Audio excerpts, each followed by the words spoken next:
So let's begin today by going back, because we didn't quite finish last week. So we'll start with number 7, which is on page 79.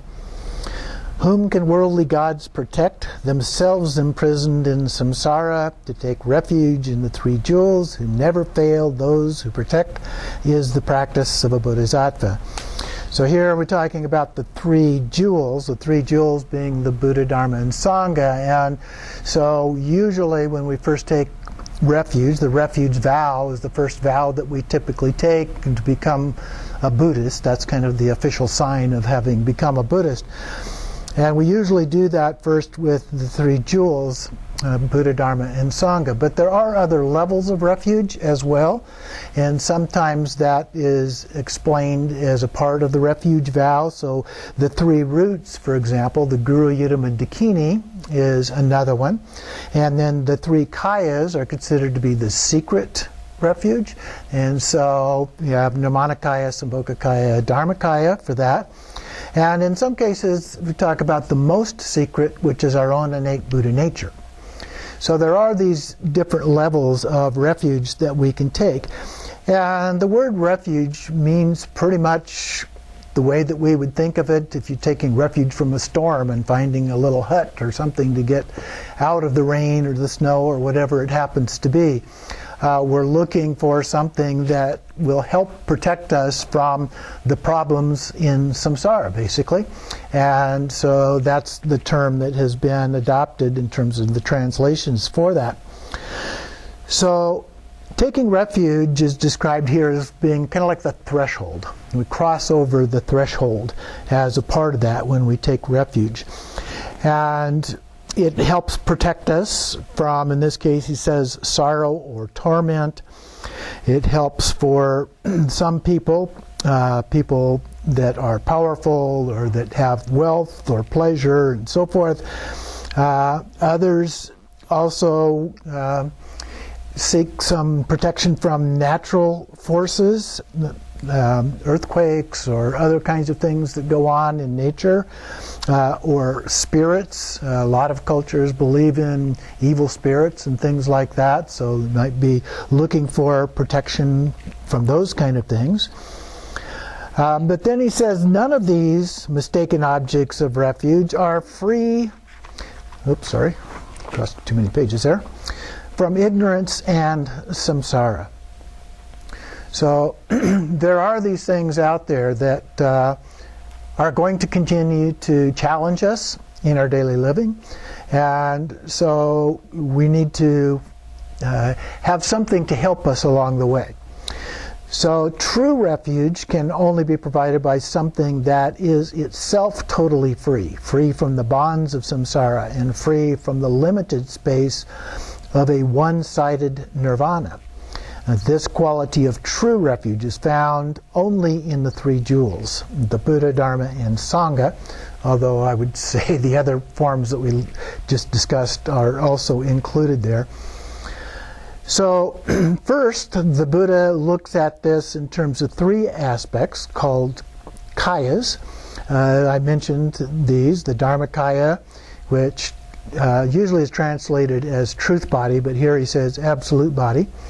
The Sambhogakaya, the body of perfect endowment, characteristics, and the Sambhogakaya is usually the form that we visualize the Buddha in when we do deity yoga and in the Thangka paintings that we have around here and so forth. And then Nirmanakaya is the manifest or manifestation body, the physical manifestation like Shakyamuni Buddha. So all of these are just aspects of one single essence. So even though we talk about them as if they're three separate things, they're really unified into one. So Dharmakaya is the absolute, inconceivable, empty expanse of wisdom, the mind of the Buddha imbued with awareness, compassion, and ability.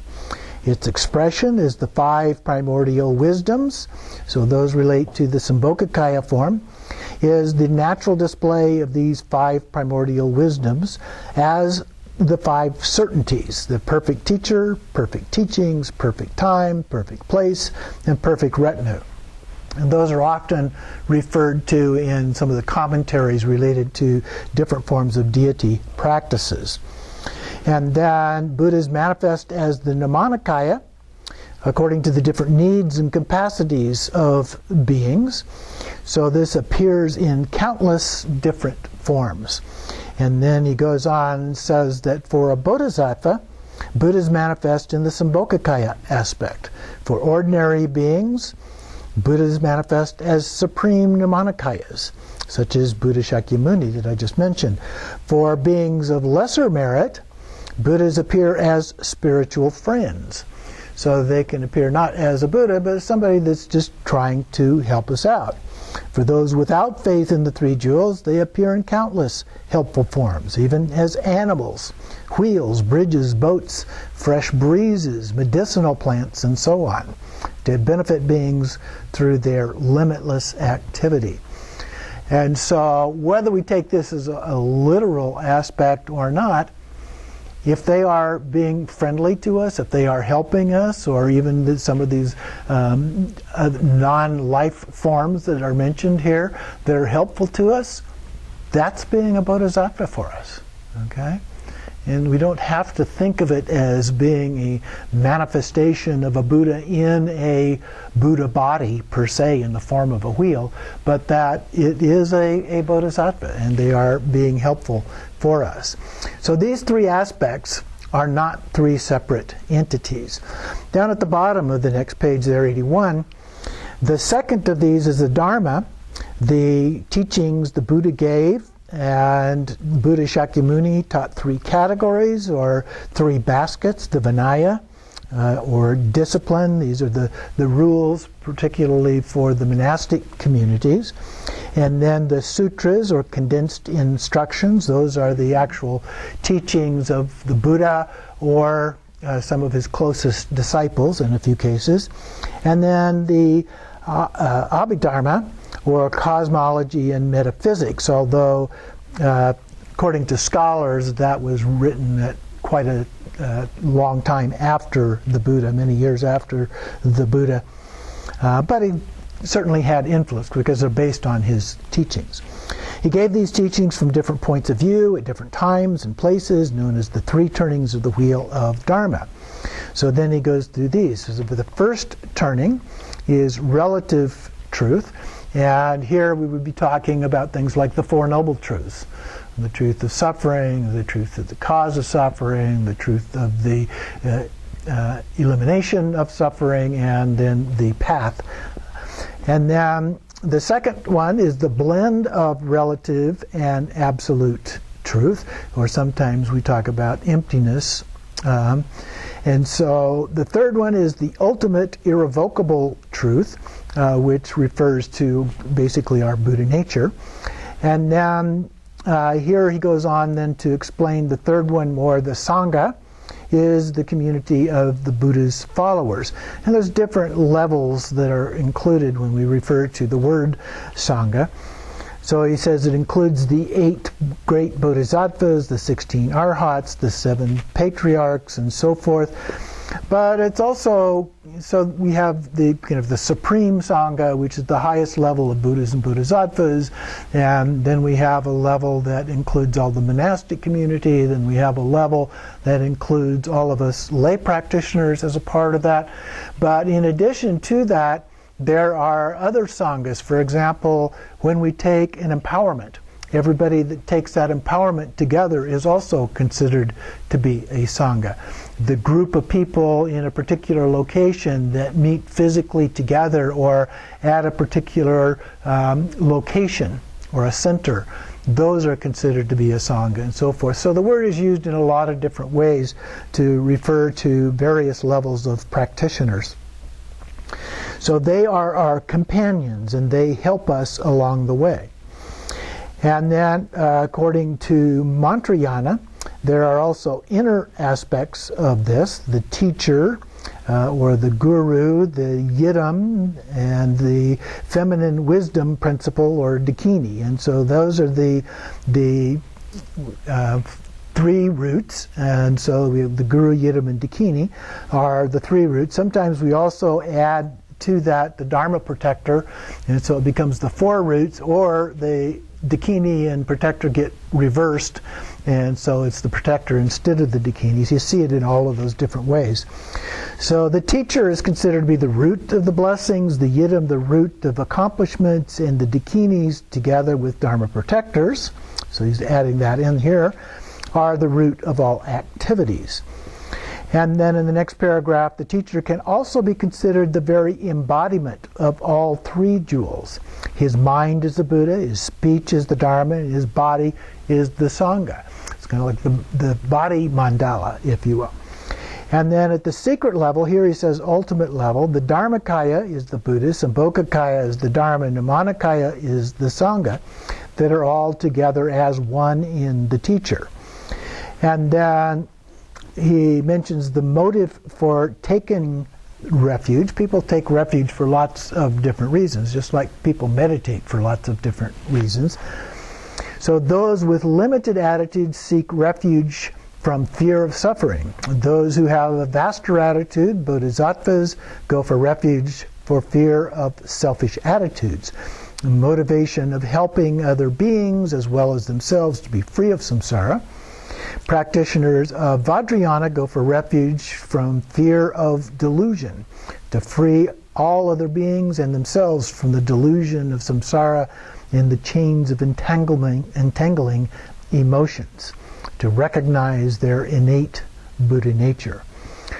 So various ways that we can look at this and understand this in terms of the different lineages, the different branches of Buddhism, and how those are approached in our tradition. All of those become embodied as a kind of singularity, if you will. And then he also talks about taking refuge as the gateway to all of the Buddhist teachings and thus to the practice of all of the vehicles. So taking refuge is common among all of the different branches of Buddhism. And in the teachings of the Great Perfection, recognizing the true nature of all phenomena is the ultimate refuge. And so that, sometimes we would refer to that as emptiness, sometimes as rigpa or pure awareness and so forth. And then faith, he talks about the faith as a prerequisite for refuge. So we have to have, I might use the word trust, but we have to have some faith, some level of trust in order to take refuge in the first place. That it's going to be of some benefit and help to us in overcoming the challenges that we face. So taking refuge is not just the prayer, but it also comes from the depth of our heart. If you have complete confidence, then it will always be present. And so we actually go through phases of developing that level of confidence, that level of faith, if you will. And so he talks here about 4 different levels. The first one is, he calls vivid faith. And so the first one there is you meet a teacher, you hear the teachings, you learn of the qualities of the Buddhas and Bodhisattvas, you read stories about great masters and so forth, and then this joy arises from that. So that's what he calls vivid faith. The second one is eager faith, when teaching the great masters fills you with a deep longing to know more, to receive teachings, to develop spiritual qualities. That is eager faith. So we're eager to get more, learn more. And then the third one is confident faith. And so here, as you reflect on the teachings, practice and assimilate them, you develop confidence. So the more we examine them, we contemplate them, we put them to work in our lives, we begin to see how they are benefiting us. And so we develop this sense of confidence about those. And so he says here, it's always present in the absolute expanse of Dharmakaya. You clearly understand the law of cause and effect and to act according to it. So you're free of doubt. So that's confident faith. And then the last one he calls irreversible faith, when your confidence is so well established that it can never waver, even at cost of your life, then this is irreversible faith. So these are, I would say it's more like a slope. We gradually work our way up the slope rather than a clear stepwise approach, but we get the sense of how we develop as we continue to work with our practices. Then, after having taken refuge, we observe the precepts, and so there are various guidelines or rules that we are asked to follow as a part of that. And so he goes through some of these here. The 3 things to be avoided. The first one is, having taken refuge, you should not take refuge in worldly gods and powerful people. Okay, so we put our faith, our trust in the Buddha and his teachings, his followers, other teachers. And then, having taken refuge in the Dharma, give up all forms of violence in thought, word, or deed. The third one is, having taken refuge in the Sangha, you should not willingly share the lifestyle of those who live in a totally wrong way. So, you might have a little challenge with the word wrong there in some of the teachings, but nor distrust the karmic law of cause and effect. Now, those 3, the 3 things to avoid, are often included in the actual ceremony of taking refuge.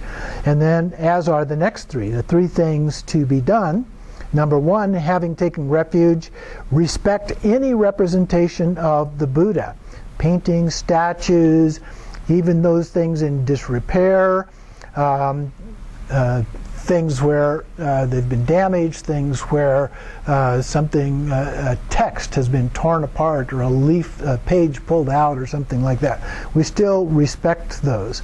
And then, having taken refuge in the Dharma, respect all the scriptures down to a single letter of the alphabet. Never step over books. Always try to go around them when you're walking through the shrine room and people have laid out things when you're in a teaching. Then try not to step over them, but respect them and walk around them. And then the third one, having taken refuge in the Sangha, respect members of the monastic community and all fellow Dharma practitioners. So it's not just the monastic tradition, but it's also all of us that are lay practitioners as well. So then he talks briefly about sacrifices. They're not always easy. If you see a beautiful landscape, flowers, and anything wonderful and inspiring, offer it mentally to the 3 jewels. So we can imagine making all of these offerings as we see these other kinds of things. And maybe we don't own them, maybe we don't want to pick the flowers to make an offering physically, but we can look at them and imagine making that offering. When goodness of the 3 jewels, see them as a blessing. When good circumstances or events arise, see them as the blessing and kindness of the 3 jewels. So that's something that is coming to us. And then regard all sickness and obstacles without complaint as blessings in disguise that will enable you to purify your past negative karma. The phrase that we often use associated with that is, you're burning off that negative karma. So when some negative karma, because we also have good karma, positive karma, but when that negative karma and the right conditions exist and that manifests in our life, but once it has done that, it's gone. Okay, so that's what is being referred to here.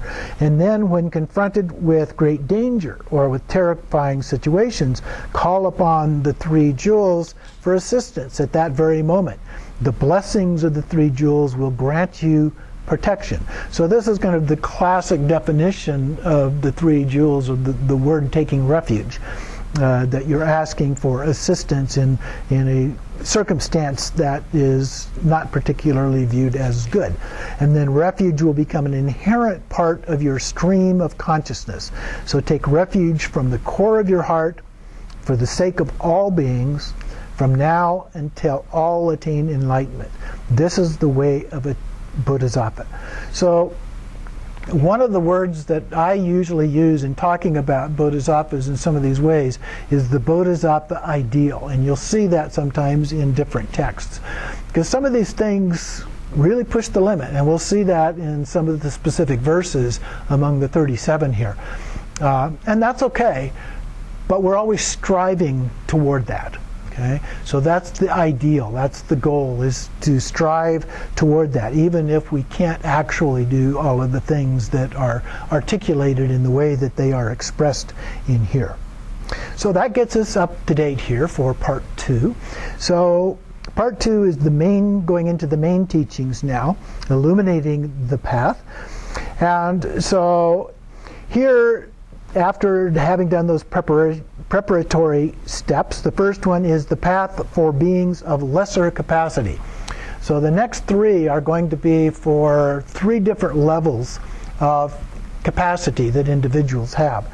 And so this first one would be for those of lesser capacity, and it's about rejecting negative actions out of fear of the suffering. And it mentions here the 3 lower realms of existence. So those would be the hell realm, the hungry ghosts, and the animal realms. So verse number 8 here, the Buddha taught that the unendurable suffering of the lower realms is the fruit of unvirtuous actions. So when we do these negative kinds of things, and there are lists of some of what those might be, then that is the root of what causes those kind of things. So therefore, to never act unvirtuously, or to turn it around into a positive, act virtuously, even at the cost of one's life, is the practice of a bodhisattva. So here we're talking about ethics and following guidelines that are found to be helpful to us. Now, one of the sources of those, he mentions here the 10 virtues and 10 non-virtues, which are in my book, for example, and actually come up a little bit later on in this book, so we'll come back to them a little bit later on. But then on page 88, he says there are 4 black dharmas to avoid and 4 white dharmas to keep. So the 4 to avoid are to deceive those worthy of respect.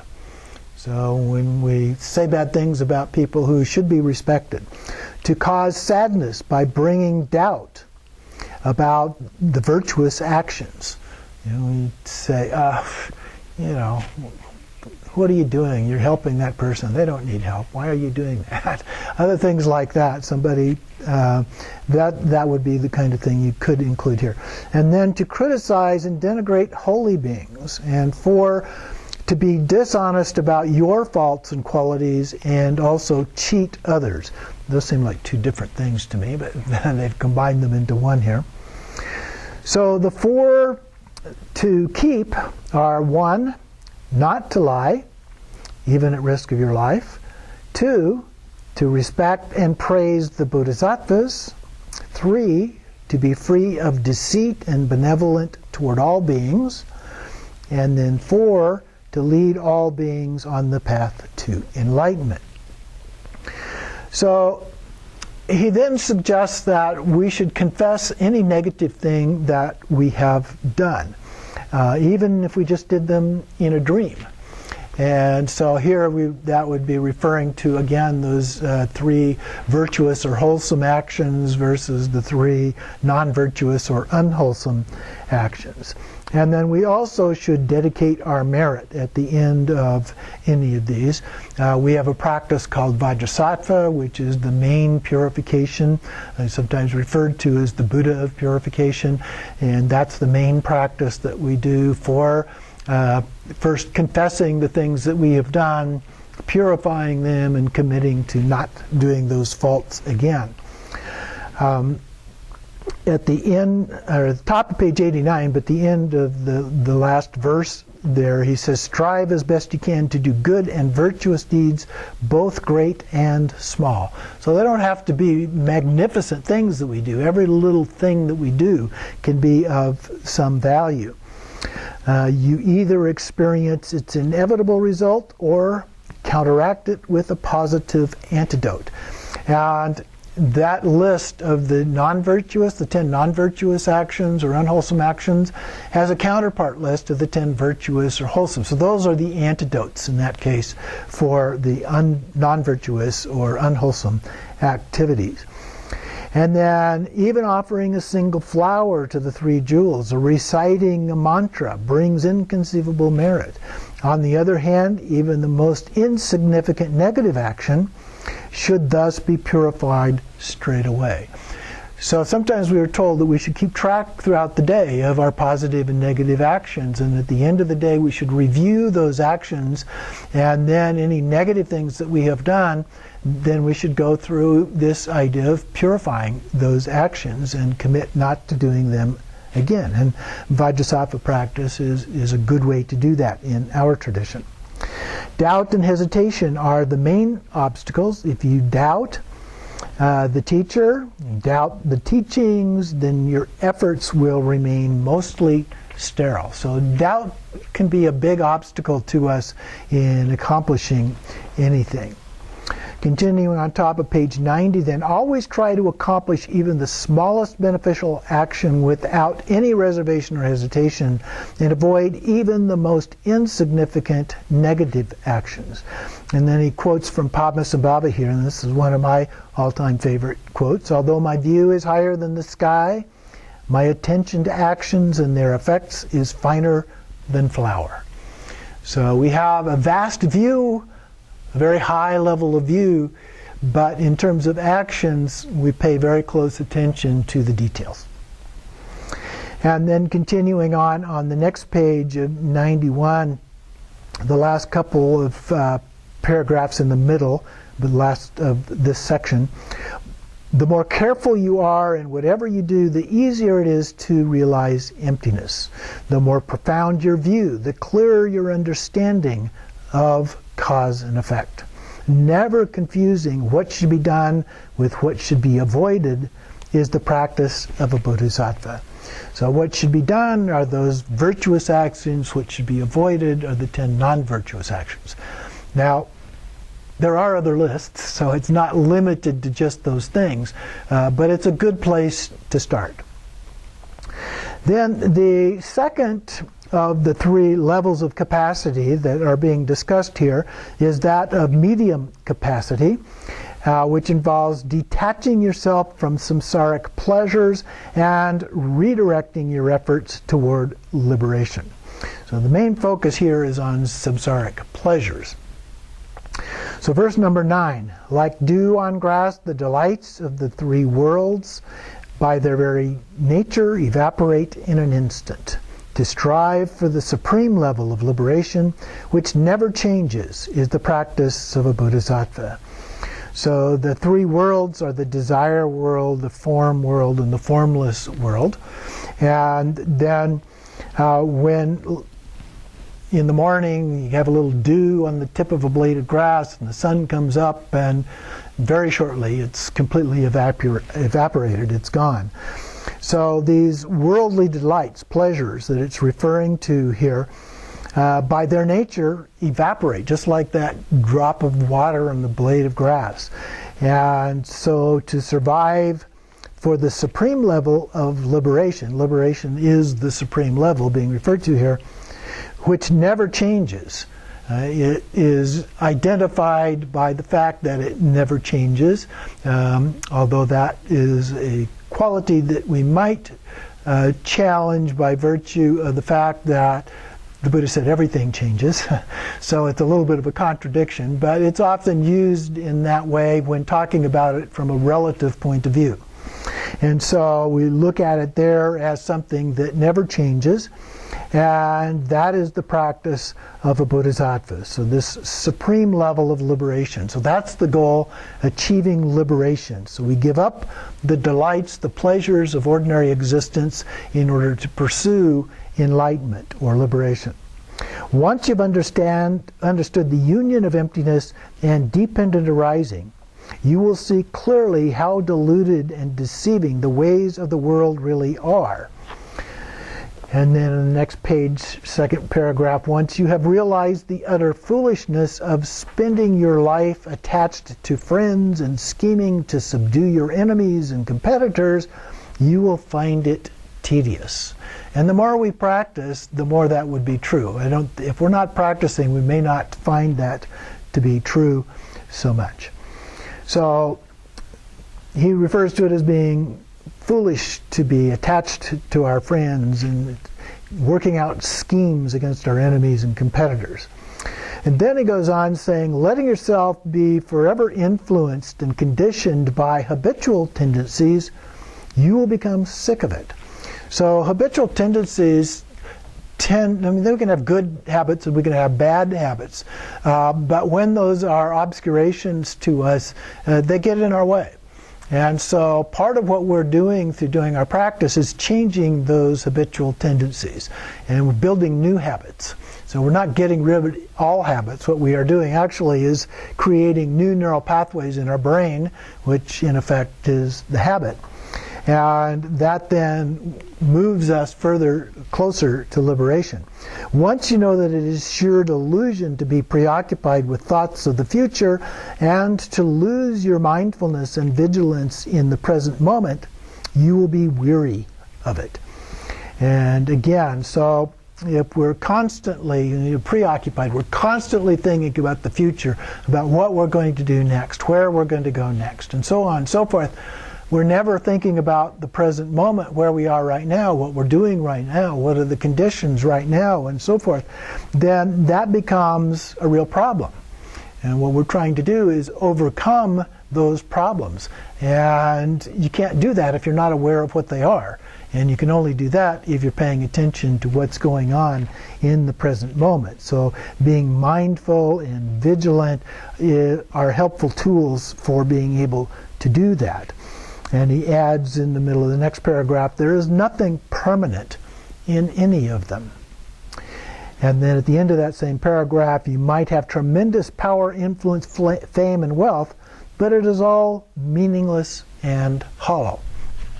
That, I would say, is a little bit on the extreme side, because there are some good things that we can do when we have influence, when we have wealth, and so forth. We can use it for good purposes. And the Buddha even talked about that. The wealth is dependent upon how you earn the wealth and then what you do with it. So in and of itself, it is not meaningless and hollow. But depending on how we earned it and what we do with it, it certainly can be. We see lots of examples of that. Worldly enjoyments and pleasure in the beginning are pleasurable in the beginning, but become an increasing source of torment. So as we do these kind of things, they're kind of fun. We go out, we have a good time. We go out and we drink a little bit, and that felt good, so we drink a little more, and that felt good, so we drink a little more, and first thing you know, we're drunk and we can't drive, or we can't walk, or we're getting a headache, and so forth. It's a part of those things. So we can take them too far, and often we do. It's called the hedonic treadmill. The life of hedonism. You're constantly going after these things that only provide temporary pleasure. And what we're trying to do in the Dharma is to change that and go with a more long-term kind of an approach. It could still be pleasure. To be liberated would be a definite pleasure, but it is not a hedonic kind of an experience. It's more of a lasting, peaceful kind of an experience. And so it sticks with you in a way that other kinds of things don't. If you turn your mind to Dharma and practice genuinely as little as an hour a day, you will gradually purify your defilements and free yourself from samsara. And again, he quotes Padmasambhava here at the bottom of the page. However industrious you may be, there is no end to worldly activities. But if you practice the Dharma, you will swiftly conclude everything. And then on the next page, at the bottom, the last of the quotes there, recognizing the suffering of samsara, turn toward the peace of nirvana. So that's what we're trying to do, is shift our focus away from worldly activities and to focus more on the peace of nirvana. So he adds then, realized beings see the higher realms, those will be the form and formless realms, as no better than the hell realms. Why? I mean, they're higher, they seem to have better qualities and so forth, but they're also suffering, just in a different way. And at the end of whatever it has that led them to get to that particular realm expires, then they fall down into a different realm that's lower than wherever they happened to be. Although there are some teachings by the Buddha that are a little different than that, that from those higher realms you can go directly into liberation. So again, we have variations in how we understand this. So everything throughout samsara is unsatisfactory and ends in suffering of some kind. Suffering may not be as horrific as it might otherwise be. Just depends on what good karma we have to offset the negative karma and what conditions arise for those things to appear. On page 94, in the second paragraph, close to the middle, a little above the middle, if you can rid yourself of clinging, suffering will cease. Liberation means freeing yourself from the ties of your emotions and negative actions. Practice the Dharma. Train in discipline, in concentration, and wisdom. So those are the three trainings. Discipline is ethics, concentration is meditation, and then wisdom. So those are the three trainings that the Buddha talked about. And the Noble Eightfold Path is basically condensed into those three things. And then he also quotes from Gyaltse Tokme at the very bottom of the page here, there is no greater obstacle to Dharma practice than to be obsessed by the achievements of this life. So our obsessions, our attachments, our clinging, our craving, all of those kind of things are what get us into trouble in this life. So jumping over to page 96, below the quotes there, he says, to give up all concern for ordinary things of this life, and then jumping down a number of lines, maybe 7-8 lines, if you keep strong ties to pleasure, acquiring things, fame and praise, however much you may study, meditate, try to integrate high teachings, or even become a teacher, it will be of no help to you at all. So we have to let go of those things, our attachment to those things, our craving for those things, or our clinging to things that we already have, in order for the Dharma, the practices, to really benefit us. So that's why we start with ethics. The ethics training is the beginning of the path. And then those who savor the sheer joy of Dharma practice through having given up all concern for this life are extremely rare. So the metaphor that we've seen used is it's like the number of stars in the early morning sky. There are not very many there. So there's just not a lot of people who actually do that. So we're very special in that sense. We've taken that on. We've made a commitment to that. And if we continue, then we will achieve liberation. Going on to page 97, at the bottom of the page, then we go to the third level, the superior capacity in verse number 10. So this one is about meditating on emptiness and compassion to attain liberation beyond both samsara and nirvana. And this one's divided into three parts. The Bodhichitta of Intention, application, and then the precepts for training. So the first part there is the Bodhichitta of Intention, and this is covered in verse 10. If all the mothers, all beings who have loved me since the beginningless time are suffering, what is the use of my own happiness? So with the aim of liberating limitless sentient beings, to set my mind on enlightenment is the practice of a bodhisattva. So the principle is, if through reincarnation with beginningless time we would have had an infinite number of rebirths, and just based on probability, eventually every living being would have been our mother at some point in time. That's the idea. And even if you don't take that literally, the basic principle that is talking about, if we look at all beings as if they are our mothers, or at least as if they deserve the same kind of respect that we would give to any other being, equanimity, equality, then that changes the way we see the world. and it changes the way that we treat other kinds of beings. And so that's what we're aiming for here is that kind of change, regardless of what your particular technical view of that is. The bodhicitta has two aspects: compassion toward beings and wisdom. So we usually refer to it as a relative and ultimate bodhicitta. If you do not aim at attaining ultimate enlightenment, then however strong you wish to benefit beings however your wish to benefit beings may be, you will never go beyond ordinary kindness and compassion. Now, ordinary kindness and compassion is a good thing, but the goal here is to go beyond that, to go to complete liberation. So if you wish to attain enlightenment for your own sake alone, you will never go beyond a limited nirvana.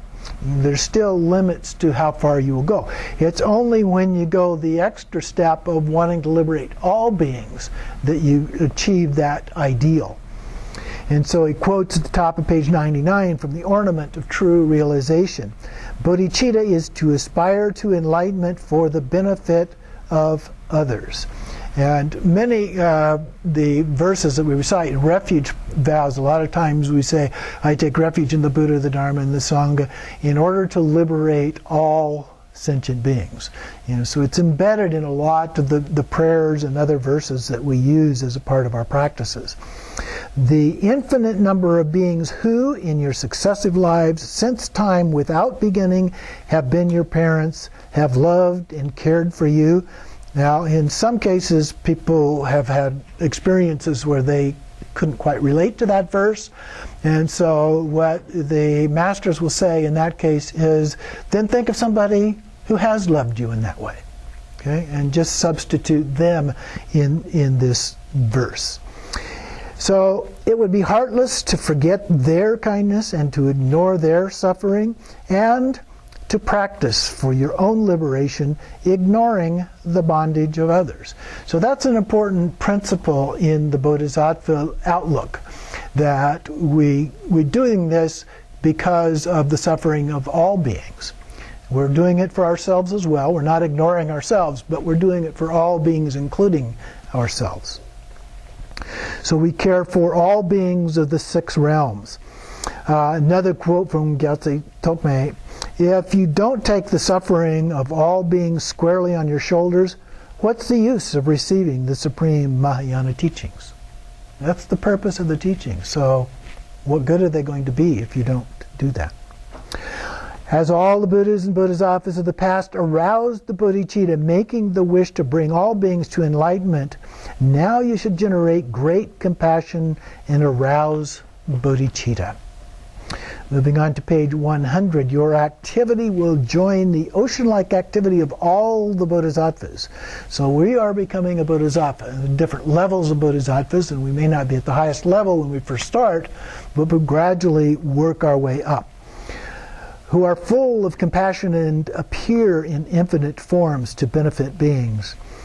The next paragraph, a bodhisattva benefits all beings equally without discriminating. Giving food, clothes, and the like are temporary and limited relief, but if you can establish all beings in the Dharma, you will help them in a way that is both immediately beneficial and beneficial for their future lives. So that's the higher level. But it doesn't mean we can't give clothes, that we can't help somebody now.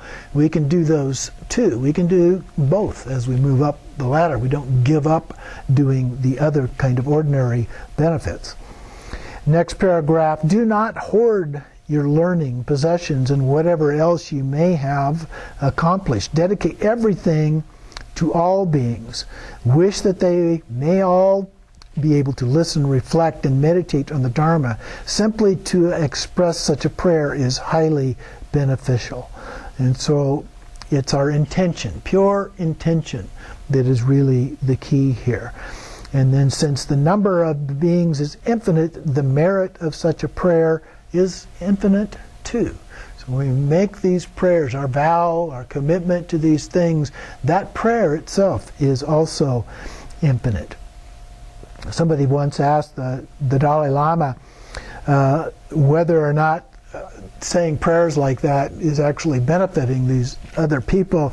And he said, well, he doesn't really know, but it will benefit you. But that change in our mind, remember, when we do something to help somebody else, that's going to have a ripple effect. It's going to go out to other people, where it goes from them to others and then to others and so forth. And what they have found is that there's a tendency of that to go out through 6 different levels. So every little thing we do has much more benefit than just the actual act that we engage in itself. So our altruistic intent is key here. Then on page 101, at the very top, your practice should always observe the 3 supreme points. Start with an attitude based on bodhicitta. Number 2, be free of all concepts and distractions. And number 3, conclude with dedication.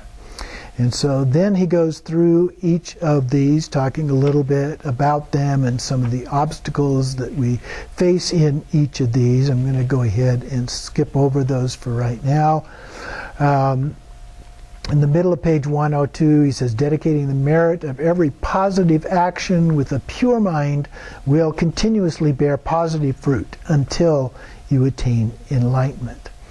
And then below the quote, the attitude of a bodhisattva must be extremely vast, constantly keeping in mind the infinity of beings. If your mind is vast, the power of your prayers will be unlimited too. So you want to keep your mind open and vast as you work on developing your own bodhicitta, the mind of enlightenment. And another prayer that I really like here, the translation is a little different than the way we normally use it, but may the bodhicitta, precious and sublime, arise where it has not yet come to be, and where it has arisen may it never fail, but grow and flourish ever more and more. Or as the way we usually say it, bodhicitta, the excellent and precious mind, where it is unborn may it arise, where it is born may it never decline, but ever increase higher and higher. And then at the bottom of the page, day after day, check whether you are really acting in accord with bodhicitta. If not, feel regret and try to correct yourself. So that's like we were talking about a little bit earlier, that we do that review at the end of the day and see how we're doing, make a commitment then to do better the next day. At the top of 105, below the quote there, gradually you will become able to put your love and compassion into action in a way that truly does benefit others, which, on the next page, number 2, the bodhicitta of application or action. So we mentioned that bodhicitta has 2 aspects, the relative and the absolute or ultimate. And until realization dawns, the emphasis should be placed on the relative bodhicitta, which in essence is the altruistic mind. And of course that means that we take actions to benefit others regardless of whether we get anything in return. In other words, it doesn't matter if we get anything. We would do them anyway, because it's the right thing to do. And then, so relative bodhicitta, and the next topic here, talks about 2 stages, aspiration, or sometimes we say intention, and then action. So, capital A there in the paragraph, meditation practice of exchanging oneself and others, and post-meditation practice of using unfavorable circumstances on the path. And so, here he talks about exchanging oneself and others. There's actually 3 parts to this. The first one is referred to as equalizing self and others, and then the second part is actually exchanging self and others, kind of walk in the shoes of the other person, or imagine walking in the shoes of the other person, and then Tonglen, taking and giving. And so those are the 3 aspects here. So verse 11 refers to this. All suffering without exception arises from desiring happiness for oneself, while perfect Buddhahood is born from the thought of benefiting others. Therefore, to really exchange my own happiness for the suffering of others is the practice of the Bodhisattva. So here it goes on to say, when you feel happy yourself, you're probably quite satisfied. Other people may not be feeling happy, but if you do not really consider that to be your problem, and when you yourself feel unhappy, you are too preoccupied to care or even remember that others might be feeling unhappy too. So there is a way to train yourself to see things from a wider perspective, and that's this exchanging oneself and others. And so we imagine that we're giving away to all beings whatever good things may happen to us. So the positive karma, you can think of it that way. Remember the unbearable sufferings that others are going through, and make up your mind to take all those on upon yourself. So his description here actually follows the description of Tonglen as opposed to the actual exchanging yourself with others. But there's an exchange element of that going on here. Last paragraph, by sincerely training, you will eventually become capable of actually taking on others' illness and curing them, and of giving them your happiness in reality.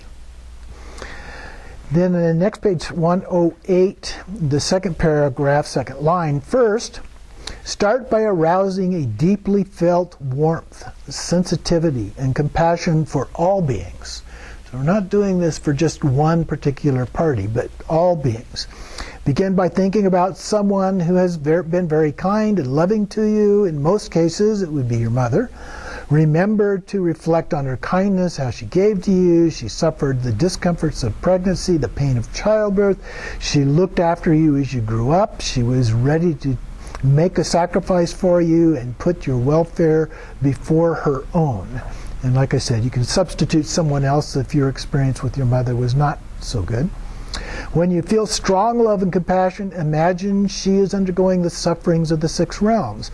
In the hell realm, she's repeatedly and brutally killed and revived, tossed into a boiling cauldron of molten bronze. Then imagine that she has been born as a starving spirit, just skin and bones, not so much sight of food for 12 years. She stretches her hands out to you, imploring you, my child, do you have anything you can give me to eat? Imagine her reborn as an animal, a terrified doe being chased by hunters and their dogs. In panic, she leaps off of a high cliff to escape, but falls with unbearable pain, shattering her bones. Still alive but unable to move, she is finished off by the hunter's knives. Not a particularly pleasant scenario, to put it mildly. But the idea here with these, and these are very similar to things that we find in the 4 trainings of the mind, or turning of the mind, in the words of my perfect teacher. There are a lot of very negative aspects here. And then the next paragraph, an intense compassion will well up in your mind. So that's the idea, is that it makes that transition then. Turn that intense compassion to all beings. Each one of them must surely have been your mother at many times and deserves the same love and compassion that include all enemies and troublemakers as well. And that can be real challenging sometimes, but equanimity requires that we do that. And then continuing on 109, reflect deeply. Think about old, infirm people unable to care for themselves, those who are sick and in pain, desperate and impoverished, people suffering from famine and starvation, hunger and thirst, those who are physically blind, spiritually destitute, those who suffer as slaves to their own minds, maddened by desire and aggression, those who harm one another. Visualize all these sentient beings as a crowd in front of you, and let all the different forms that their suffering takes arise vividly in your mind. So we're looking at this whole crowd of people and their suffering.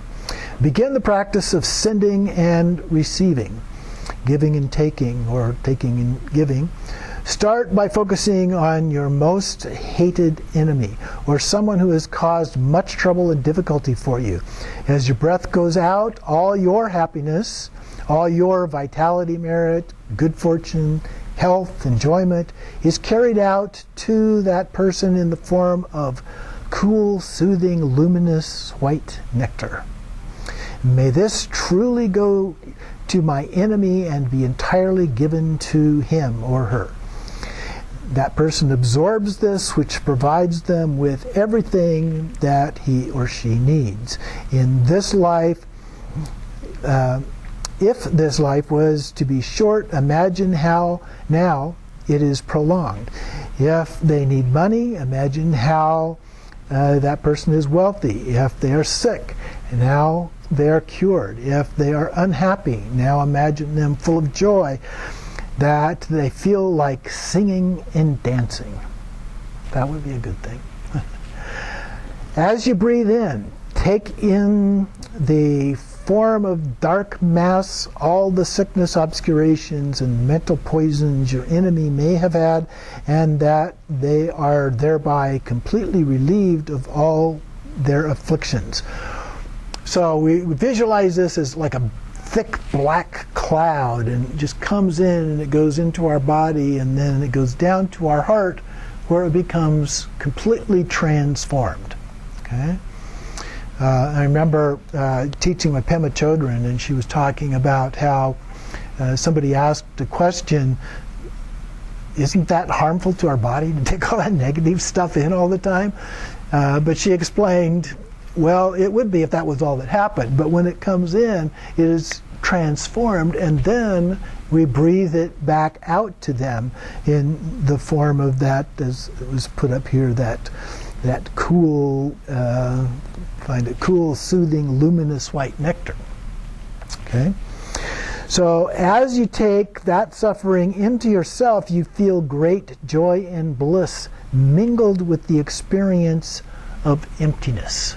So there's this luminous emptiness, the Buddha nature, that is a part of that.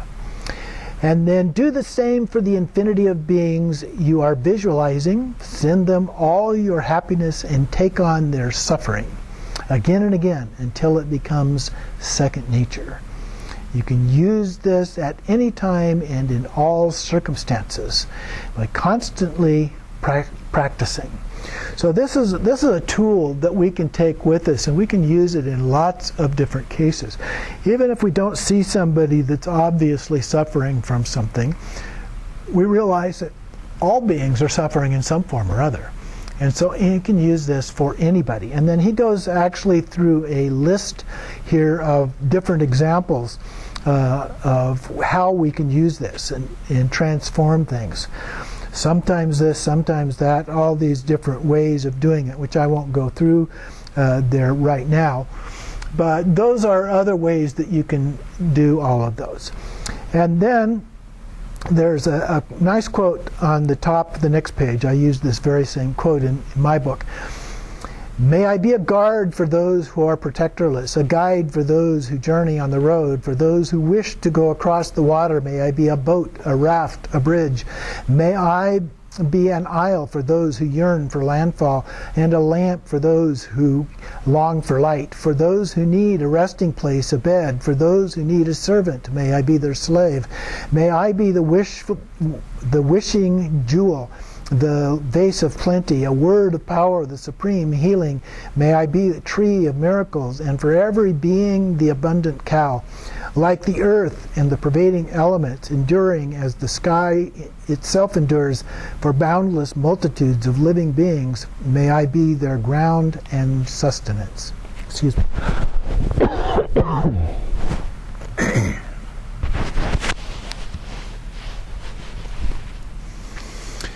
And continuing here, the exchange of self and others can also be used as a way of dealing with your negative emotions. So you can actually do this on yourself, of what's coming and going with whatever feelings or experiences, difficulties that you are actually experiencing. then he says desire at the bottom. Desire is the compulsive attraction. So a strong attraction and attachment that we feel toward a person or an object. If you tame your own desire, you will be able to reach enlightenment, to help other beings and establish them in Buddhahood. Then think about someone you do not like, arousing great compassion for that person. Add all his desires to your own, and as you take them, he becomes free of them. Progressively take all beings' desires and think that all beings become free. This is the way to meditate on taking negative emotions according to relative truth. And then he talks about meditating according to absolute truth. Arouse yourself an overwhelming feeling of desire, adding desires of all beings to make a great mountain of desire. Look into it. See the desire that is nothing but thoughts. It appears, but does not have even the tiniest particle of independent existence.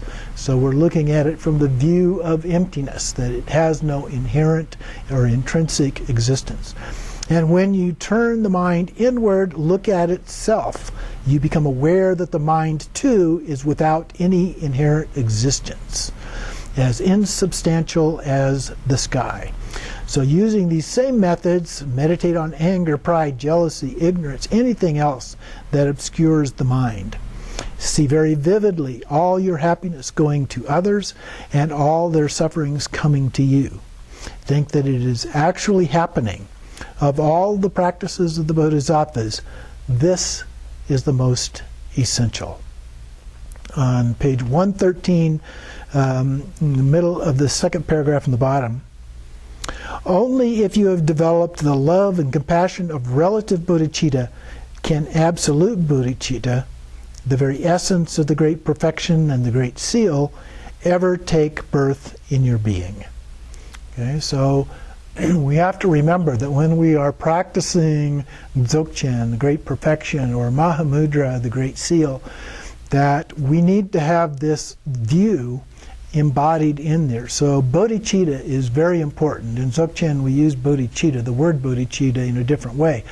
But it embodies, although it's usually not articulated this way, it actually embodies this same form of bodhicitta that we're talking about here. But it's very important that we have this form of bodhicitta first at the relative level, and then, as pointed out in that one paragraph, at an ultimate level, so that we embody that, so that when we get to the higher levels of trainings, and in particular into Dzogchen, where we get into looking at approaches that are beyond concepts, it's very easy to, if we haven't embodied that, to completely forget about it. It's beyond concept, so forget about it. No, we don't do that. It's like the quote going back there from Padmasambhava, my mind is vast as the sky, but my heart is like as fine as barley flour. So we have to keep all of those things in mind, and part of that barley flour, a big part of that barley flour, is bodhicitta, and the love and compassion that we have for all beings as a part of that. And then he gives an example or two here. He goes through talking about exchanging yourself and others step-by-step way in different stages. And then there's another quote from Shantideva here in The Way of the Bodhisattva. All the joy the world contains has come through wishing happiness for others. All misery the world contains has come through wanting pleasure for one's self. Another one of my favorite quotations there. So we'll take a little break here and come back and look at some other ways of doing this.